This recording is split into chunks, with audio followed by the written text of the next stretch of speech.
Hello everyone. In this video, I will show you how to transfer money from Cash App to Onepay. First, you need to get your Onepay card details. Open the Onepay app on your phone. Log into your account. Once you are inside the app, look for the section called Card Details. Tap on it. Here you will see your debit card number, the expiration date, and the CVV code.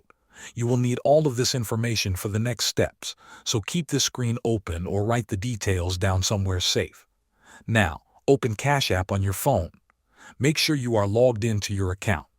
On the home screen, tap on the Money tab. In this section, look for Linked Banks and tap on it. After that, tap on the option that says Linked Debit Card. Now enter your Onepay debit card number, expiration date, and CVV exactly as shown in your Onepay app. Confirm the details and add the card to your Cash App account. Once your Onepay card is successfully linked, go back to the Money tab in Cash App. Tap on Cash Out. Enter the amount of money you want to transfer to your Onepay account. After entering the amount, select the Instant option. This will send the money directly to your linked Onepay debit card.